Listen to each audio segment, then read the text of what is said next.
tremble and fear when their last hour comes, and they will die screaming screams of terror, even as a man having no stick,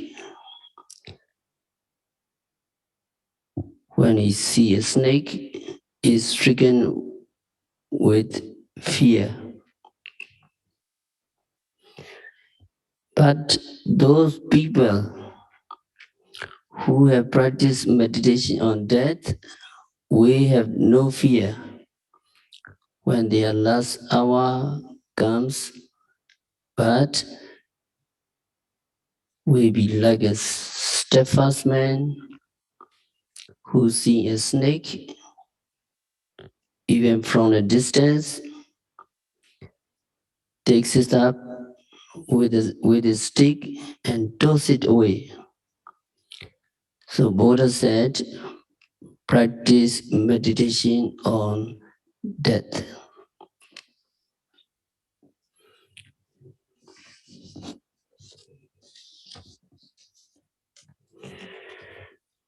It is strange that when we practice meditation on death, we lose fear of death.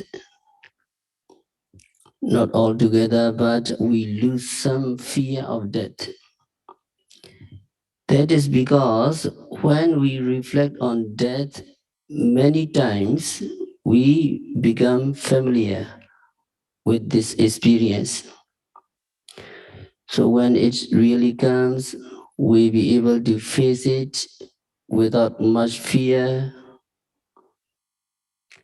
So Buddha's method is to meet death face to face rather than to run away from it. So Buddha's advice may be quite the opposite of what people are doing nowadays. So nowadays people don't want to hear about death, don't see about death. Life is short. It is important to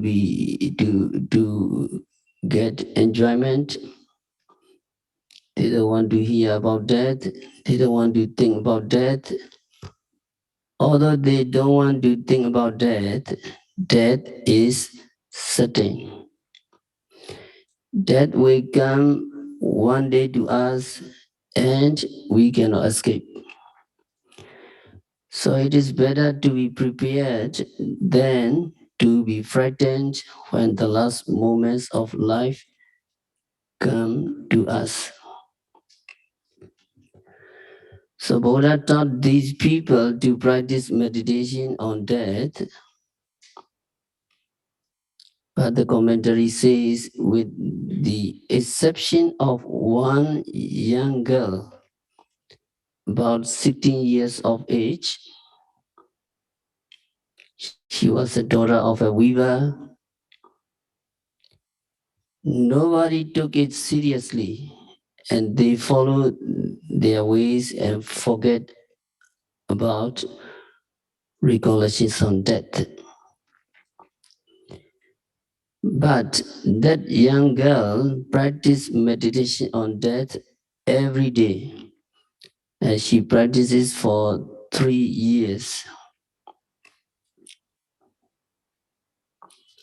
After 3 years, after teaching them to practice mindfulness of death, Buddha went back to the city of Savatthi. So for 3 years, that girl practiced meditation on death. And after 3 years, one day Buddha surveyed the world looking for beings who were mature enough to get enlightenment. This girl entered his knowledge. So Buddha knew that that girl had potential to become enlightened, and Buddha knew that he would ask the girl 4 questions, and she would give the answer to the questions. And then Buddha would congratulate her on being able to answer these questions correctly, and so on. So Buddha went again to the city of Alawi. When Buddha reached there, town people invited him to a meal. After taking the meal, Buddha was sitting looking for that girl.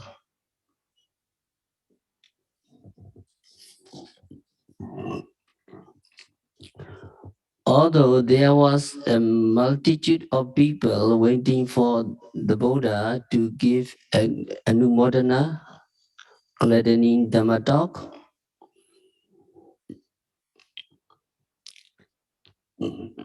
that girl was not there, and Buddha thought to, thought to himself, for the sake of that very person, I came Alawi city, but she is not here yet. So Buddha went dead, keeping silent. So Buddha was silent. When Buddha silent, nobody dared to utter a word. So everybody was silent.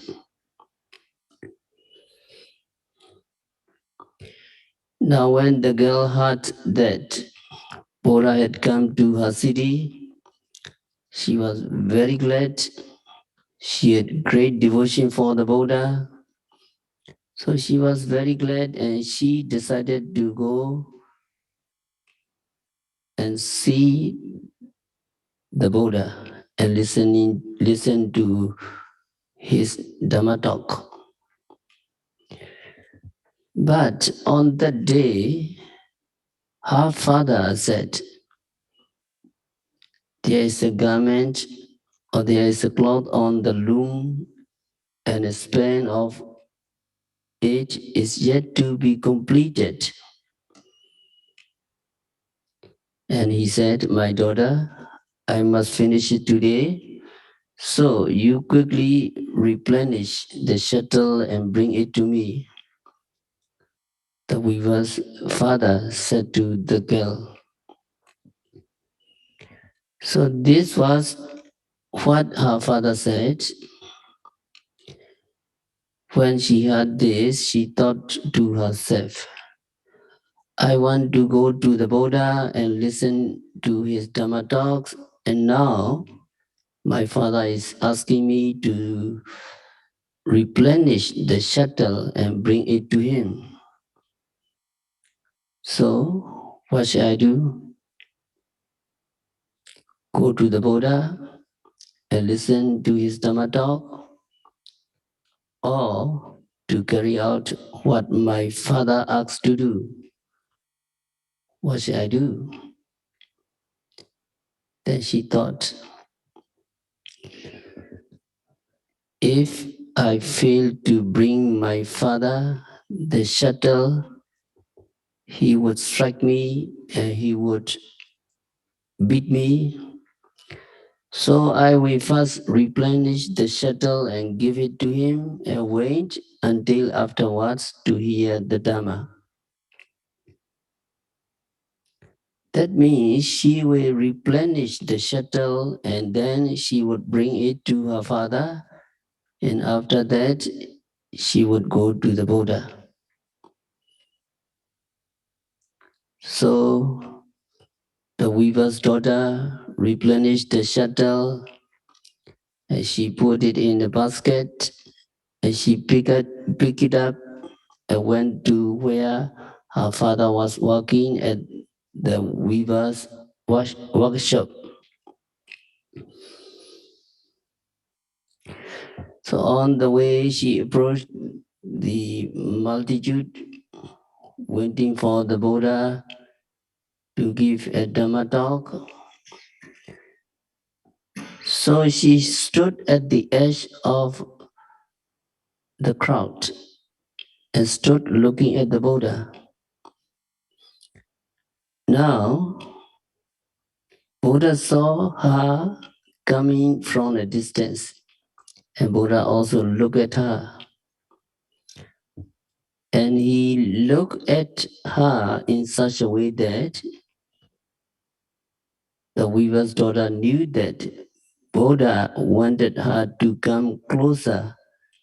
Maybe the gesture of the eyes of the Buddha was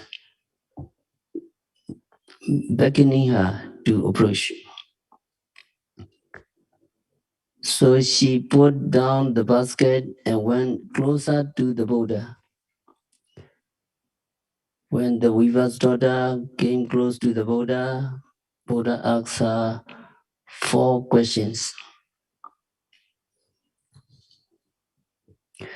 So the first question Buddha asked was, where did you come from?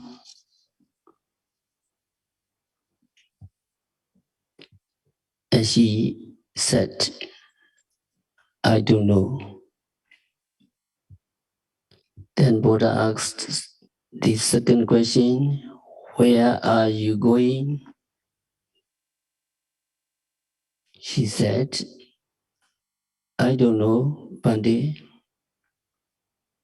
And Buddha asked the third question, do you not know? Then she said, I know, Bande.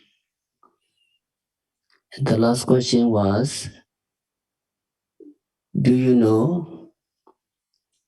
And she answered, I don't know, Bande. So when the audience heard her give this answer, they were offended. And they said, this girl was saying whatever she likes with the fully enlightened Buddha. Now she was making jokes with the Buddha and so on. So the audience criticized her, but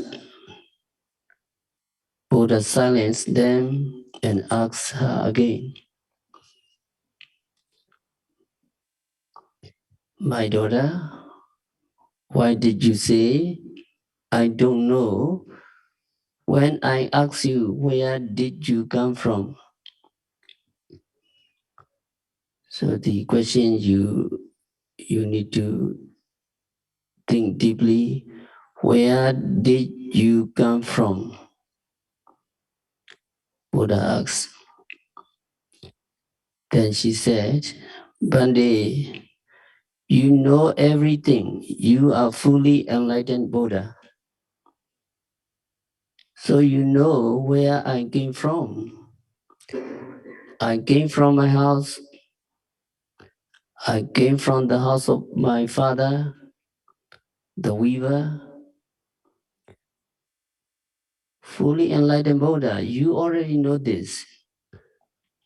So when you asked this question, I thought that you are not asking me from which place I came from,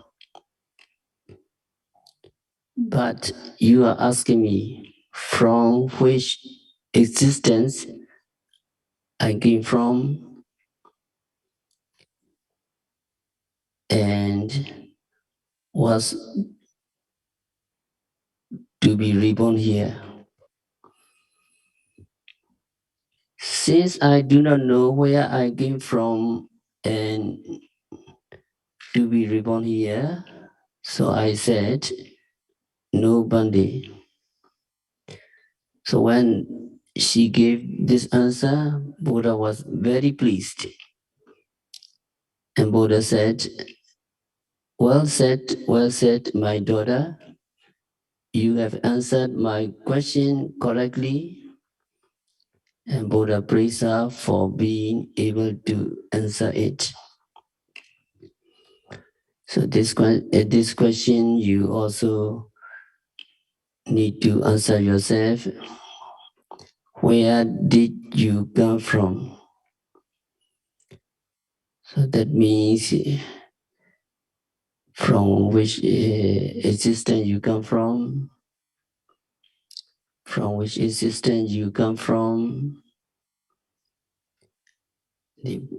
probably from the good realms. You came from because of the present what you are doing. We can guess you came from very good realms,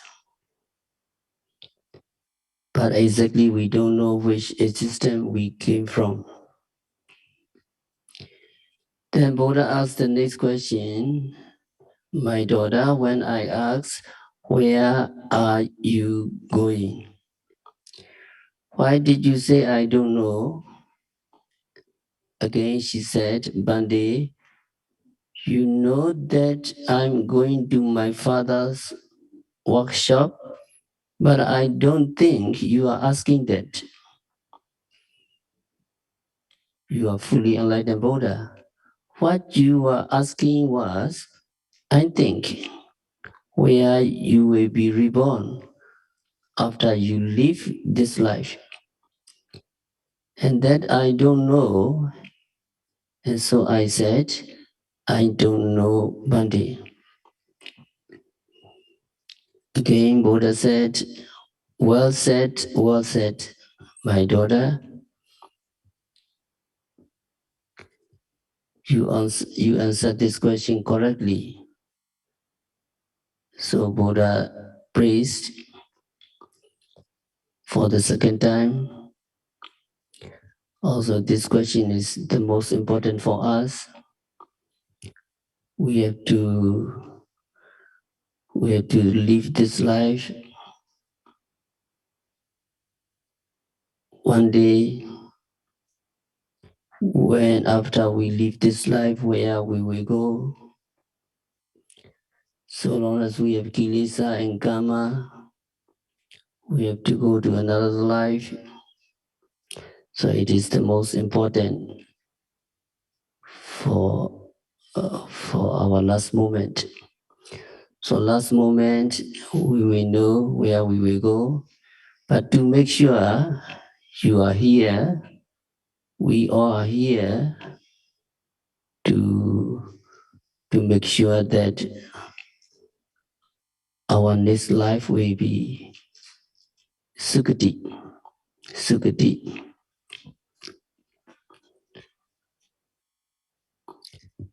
And the third question Buddha asks, my daughter, when I asked you, do you know? Why did you say I know? Then she said, Bande, I think when you ask, do you not know? You are asking whether I do not know. That is certain for me. I know that is certain for me. And so I said, yes, Bande. Then Buddha said, well said, my daughter. So Buddha praised for the third time. So it is important. We have to know, we have to remember that will come to us, that is certain for us. We need to know.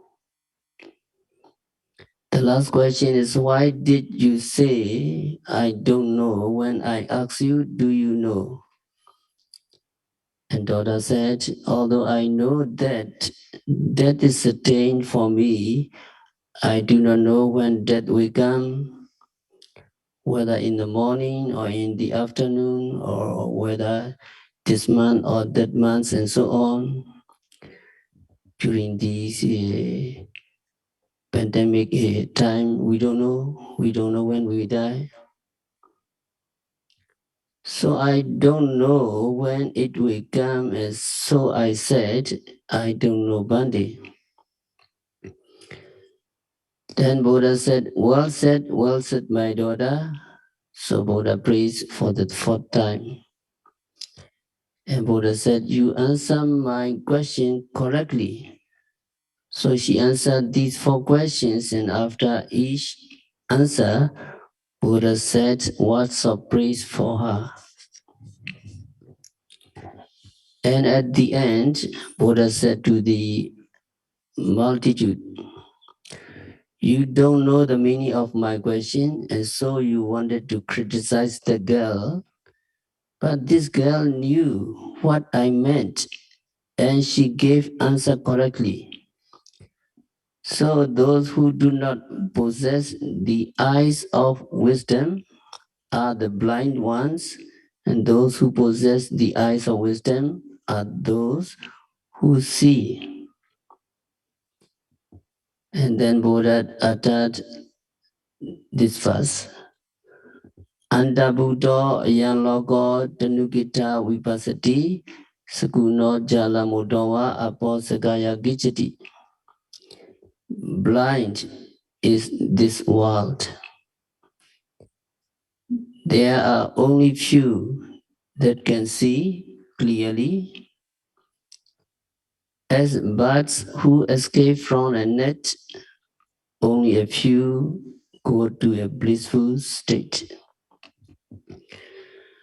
So Buddha said, this verse you can see, you can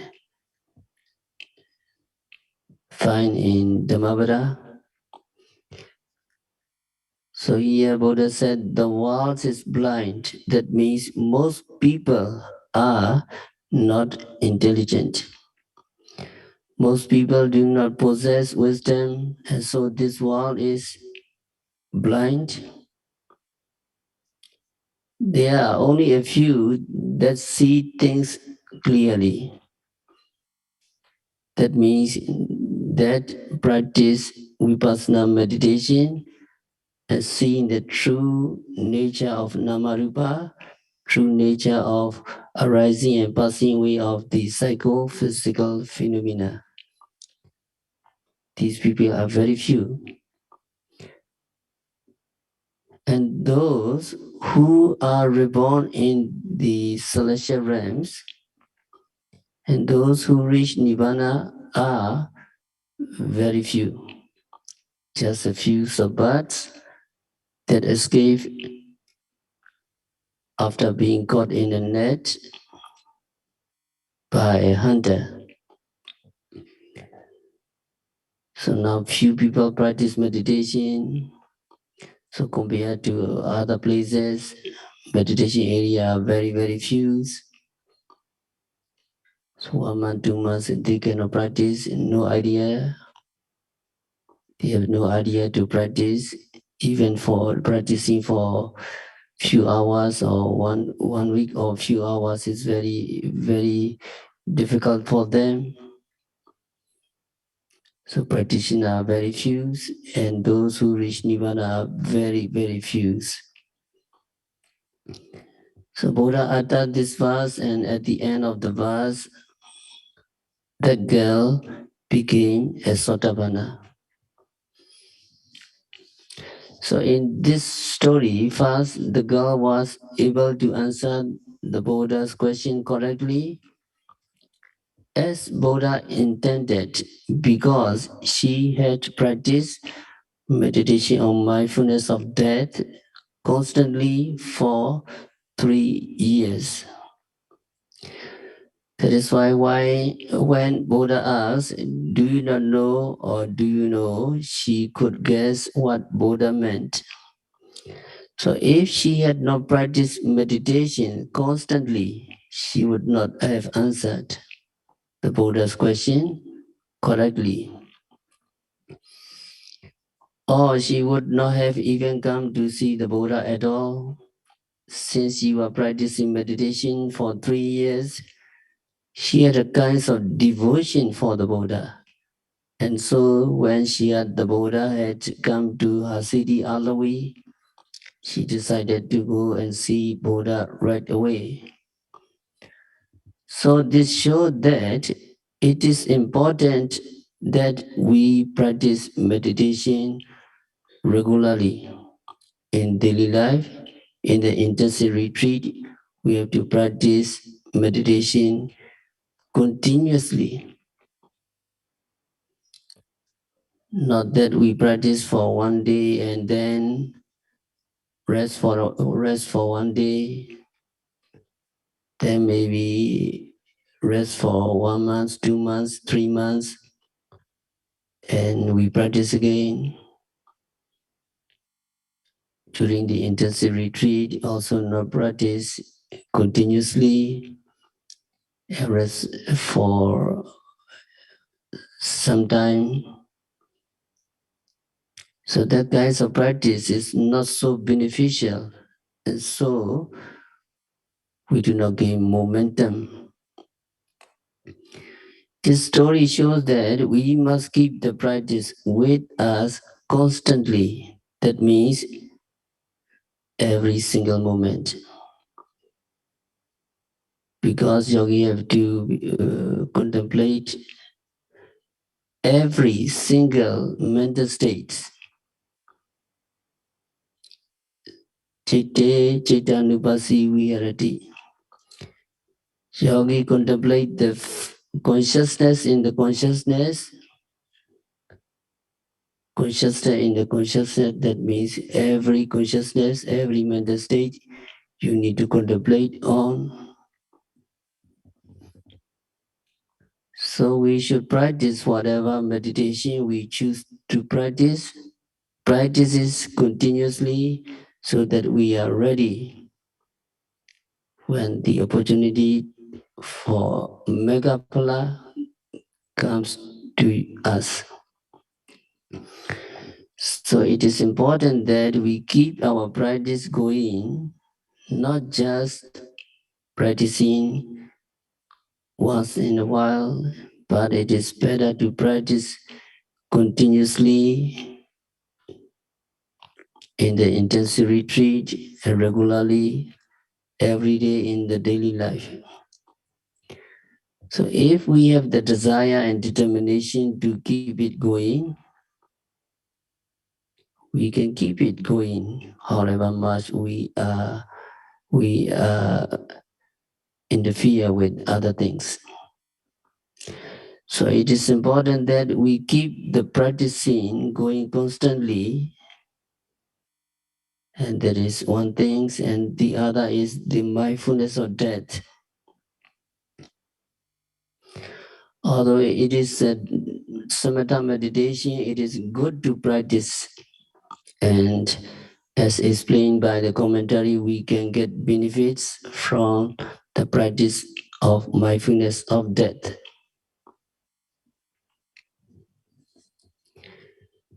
Another thing is whenever we read the story like this, we find that at the end of the verse, so and so became enlightened.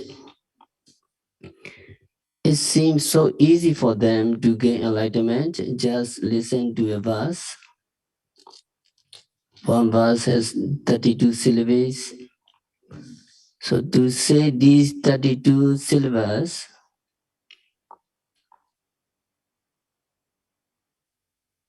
takes how many seconds? Maybe 10 or 20 seconds. After 10 or 20 seconds, a person is enlightened. That is what impression we get from reading these stories. Now, actually, these people became enlightened or became Sotapanna and so on, not without practicing meditation.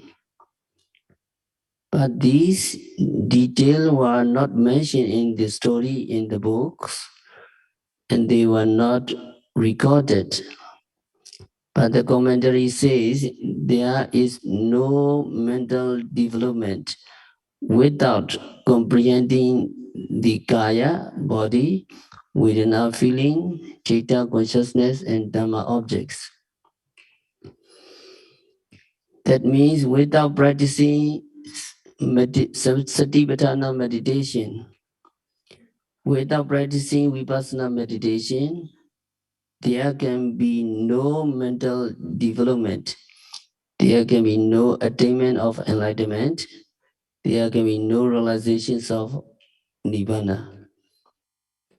So when we read that somebody became enlightened after the verse, we must understand that he or she went through the stages of vipassana meditation. It is not like you snap the finger and a person is enlightened. Yogi has to practice at least for some minutes while listening to the teaching of the Buddha. Although the verse only is recorded, Buddha must have taught more than this verse.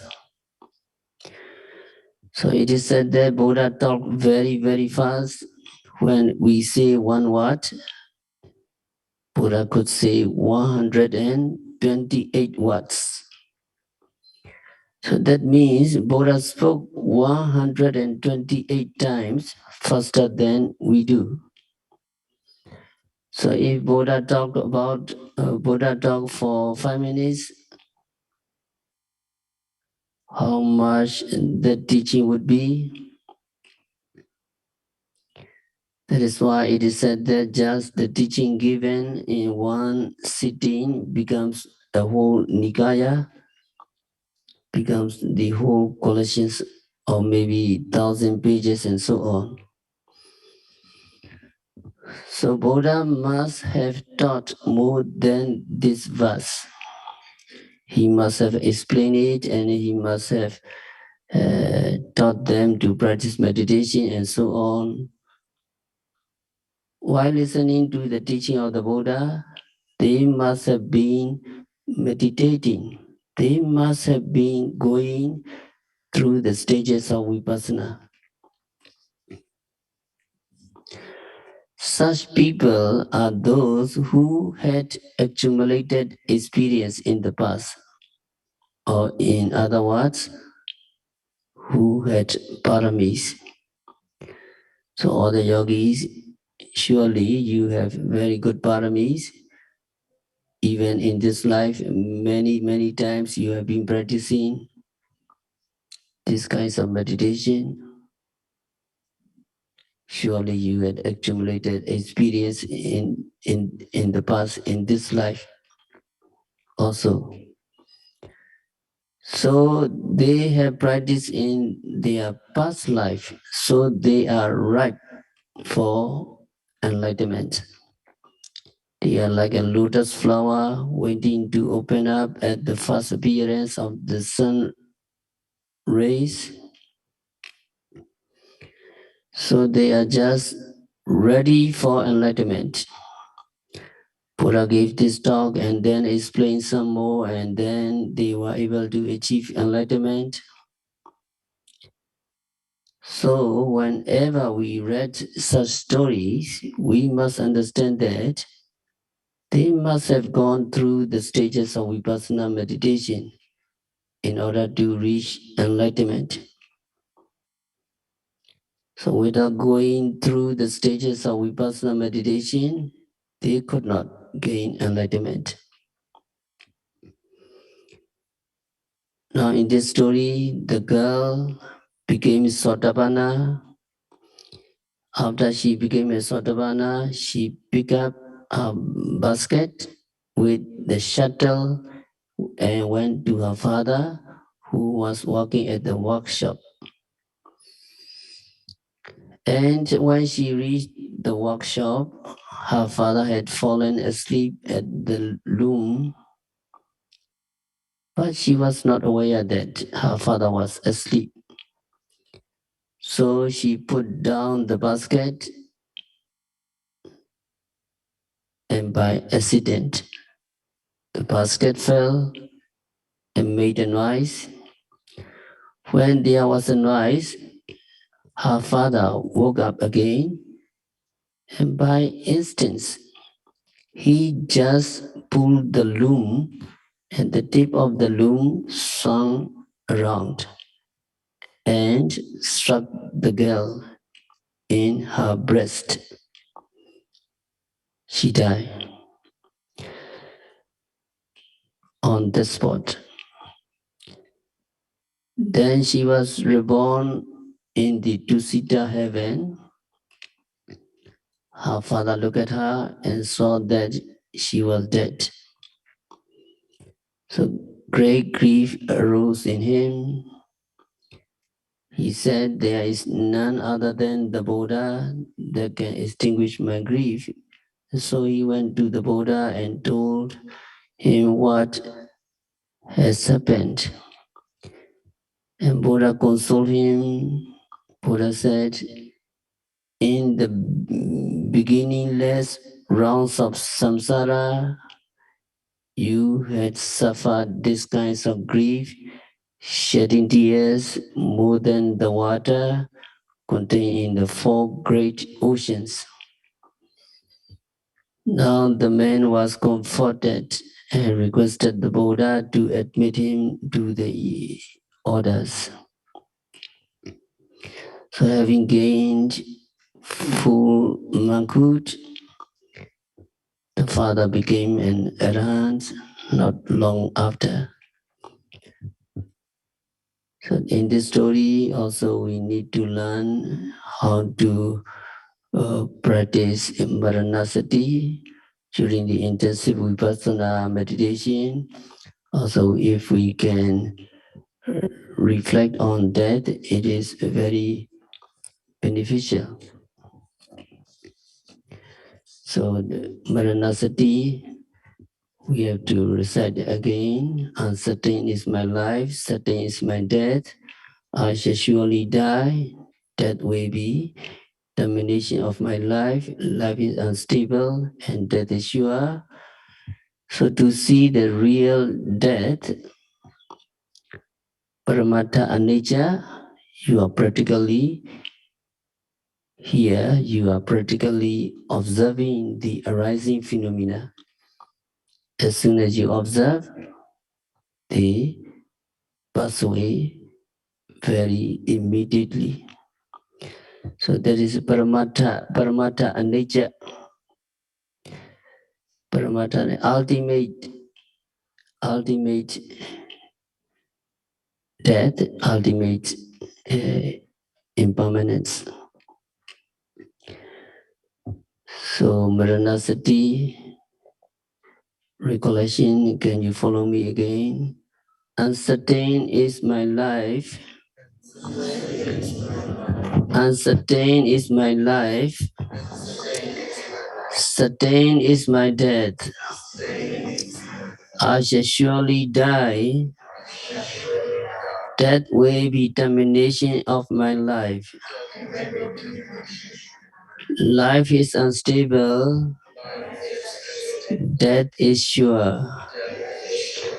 And also in the Abhina Sutta, we need to reflect to encourage us, ourselves.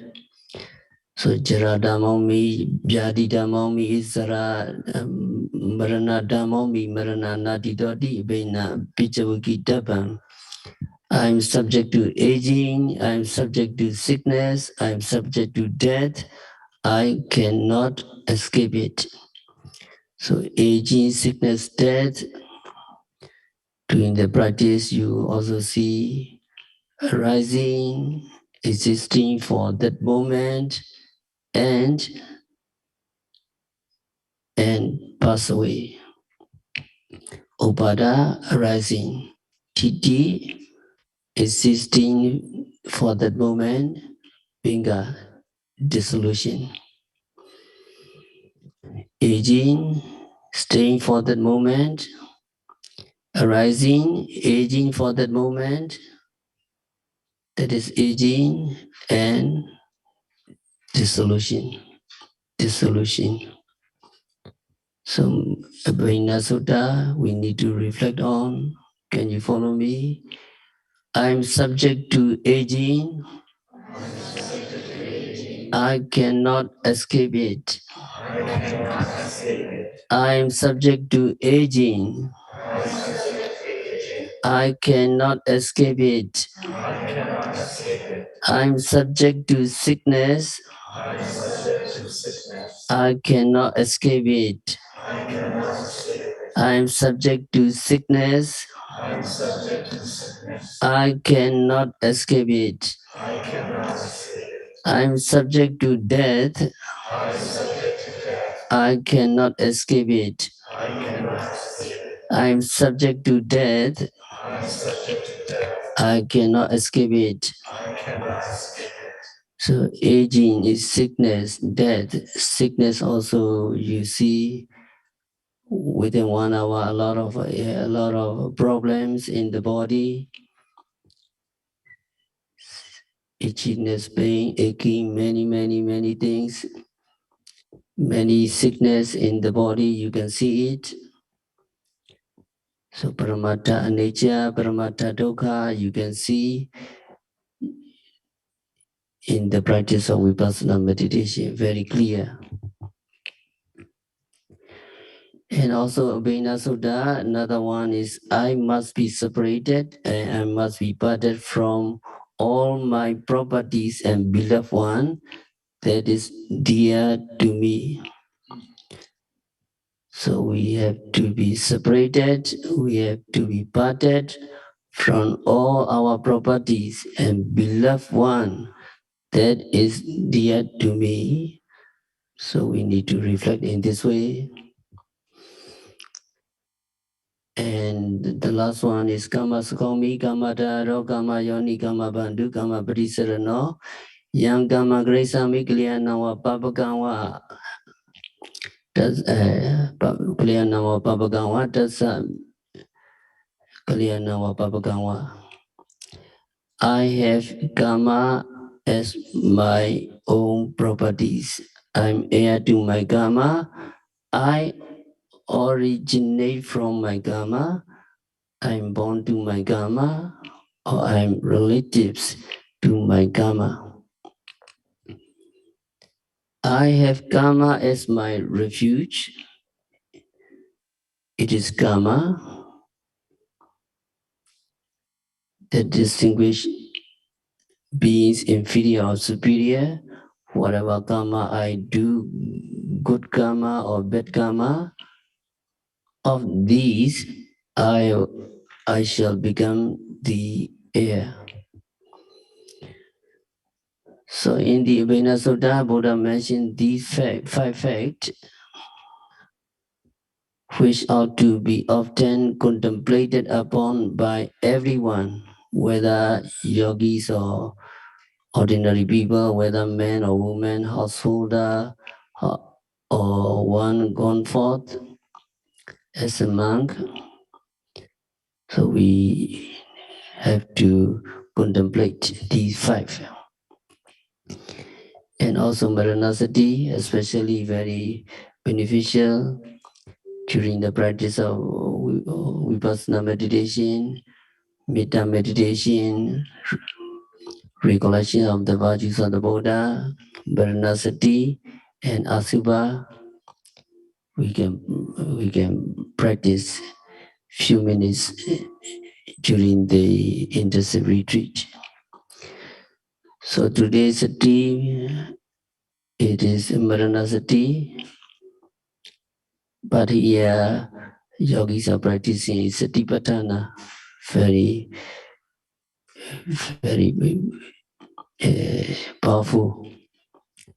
So we will continue tomorrow. We have to stop our discourse for today by practicing Vipassana meditation, by recollecting the nature of death, by noting rising, falling, sitting, touching, seeing, hearing, continuously and meticulously.